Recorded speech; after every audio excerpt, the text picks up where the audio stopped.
So a while back, I did a video about using the Boss Katana's Parametric equalizer in the Tone Studio. And I had a little difficulty with my microphone, so my voice was really quiet, and the guitars were really loud. So I decided to revisit this topic since I think it was a useful video, just technically bad. So I'm going to do it a little differently this time. I just recorded a rhythm track with my guitar into the looper. I've got the looper plugged into the front end of the Katana, and I'm just going to basically make some adjustments, show you guys what I'm doing. Show you guys how it changes the way the amp sounds and changes kind of the character of the amp overall. So if you're one of these guys that likes to chase after tones, this tool is very useful to you. So I'm going to climb into my box and we're going to get started, all right? So let's start the loop and start making some adjustments and see what we come up with. So here goes.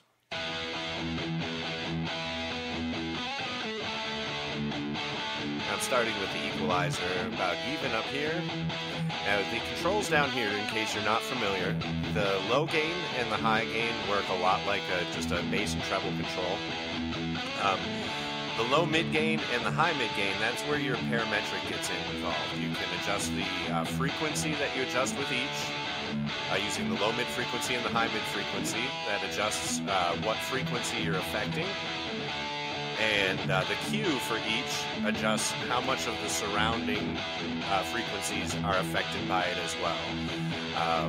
I'm going to set the Q real low for the purposes of kind of, hearing how the parametric works. So without any further ado, let's start making some adjustments. First I'll just play with the 400 hertz a little bit. And if you notice, if I cut it, I'm going to have to come up with the level a little bit.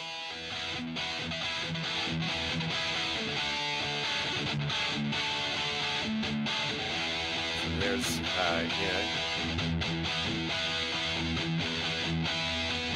pretty good, like kind of a scoop mid sound. Almost sounds like a soldano to me, or maybe a boogie. Turn down the low gain a little bit here. Now I'll balance this level back out, and I'm going to start cranking up that 400.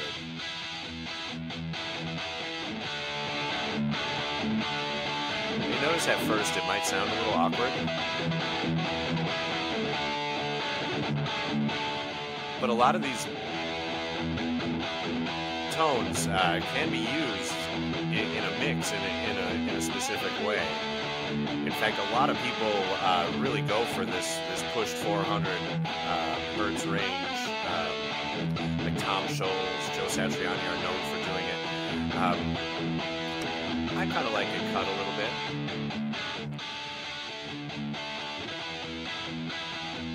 So that's what you can do just with that little bit of adjustment on the 400 hertz. Really changes a lot. Now we'll move up to the 800. That's what I have the high mid frequency set to 800. So let's play with that a little bit. So I'll cut it down first. Crank up the gain a little bit. Again, you get kind of that kind of hot rodded scoop mid sound, but maybe if I put this 400 there, you get more of more well-rounded sound you can get by doing it that way. Now if I cut back on the level, crank up on the 800.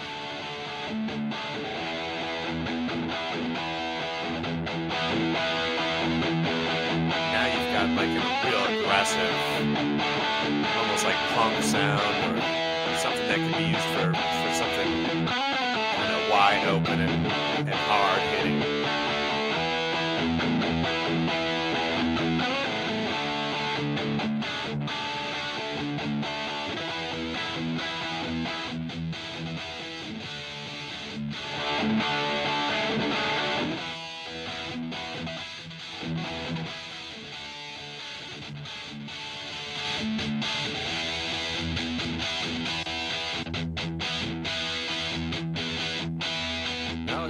let's try a little different gain structure. I'm going to go back to the crunch and go to a low gain,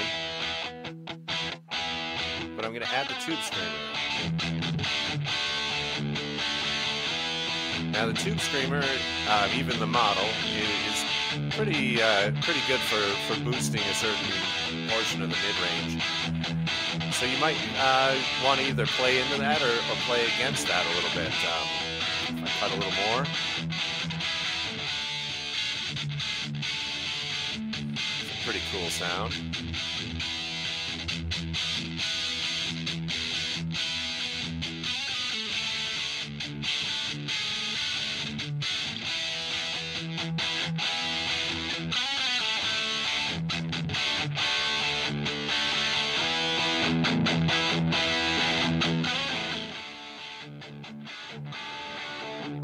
Oh, let's push those mids a little bit, see what that sounds like. It starts to sound like you're going through a megaphone. I don't think I like it.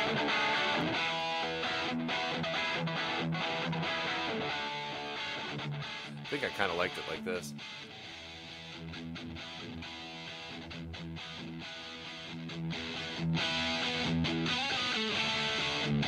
Yeah, that sounds kind of cool. All right, so there's some different gain structures. Now, let's play with the frequency a little bit. I'm going to go to low mid frequency, and what I'm going to do is I'm just going to, or that's the cue, excuse me, low mid frequency, and I'm just going to move it with the low mid boosted a little bit.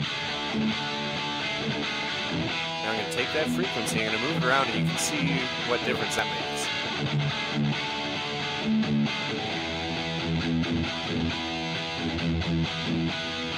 I'm getting more into the bass range.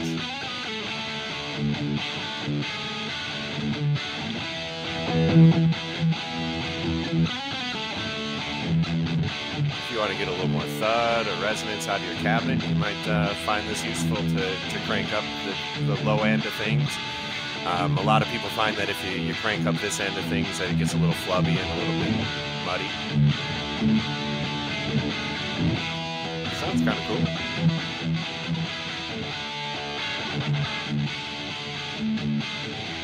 All right, let's move that frequency around a little more.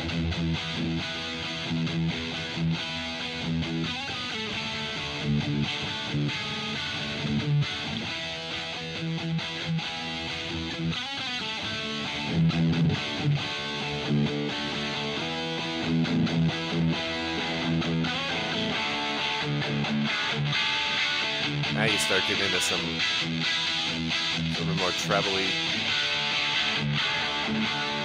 As you hear, you go through those mid ranges, right through here.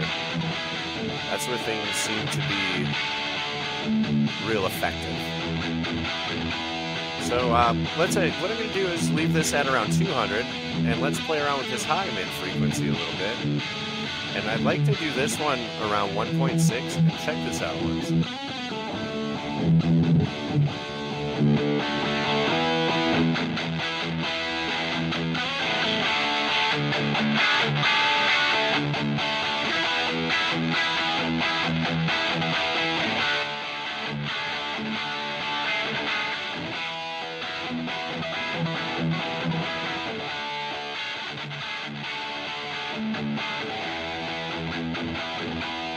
Let's turn this.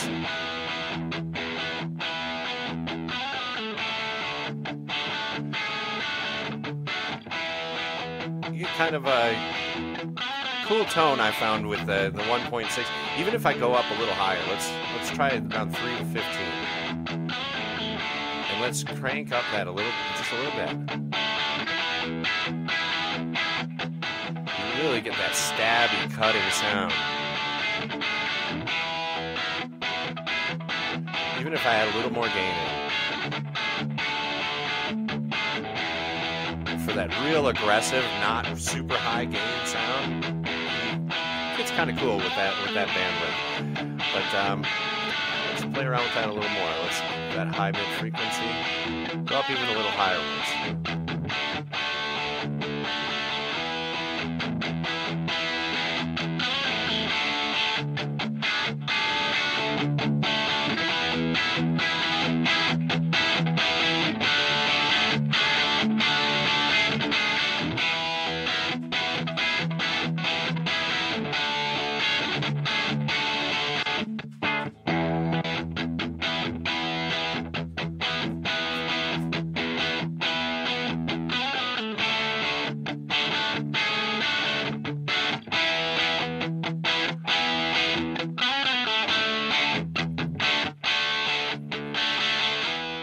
and really, by playing with the cues, you adjust the sound even more. And there's just so much you can do with this. Let me stop this a little bit. So there's just a lot you can do with the equalizer. And like I said, if you like to chase tones, that Parametric's going to be your friend. I really hope you liked the video. I know I went a little long on this one, but there's a lot to cover, and I really barely scratched the surface. So, you know, if you like chasing those tones, give a listen to the record. Play a loop of the rhythm track or whatever you're trying to learn, and you can play with that parametric EQ and try to match that amplifier, and that's probably going to be your best way of chasing after those tones. Sometimes you might want to play with what booster you're using or what gain structure you're using. As you saw from when I changed those things, it changes the way the parametric works as well. So there's just infinite possibilities with the combination of that equalizer and the gain structures that are available with the Katana. And with other amplifiers as well. This isn't just something that works on a Katana. There's a pedal almost identical to this that Wampler has just put out. There's other parametric and equalizer pedals out there that do similar things. So if you have a tube amp or a modeling amp and you want to take advantage of the parametric and yours doesn't have it, you can always pick up a pedal, and like I said, it's really valuable if you do try to match tones, or even if you just want to try to come up with something unique and original for your own guitar tone. I hope this might have helped. If you like this kind of content, if you like my video, go ahead and hit subscribe, and if you like it, hit like. I really appreciate it, and thanks for watching.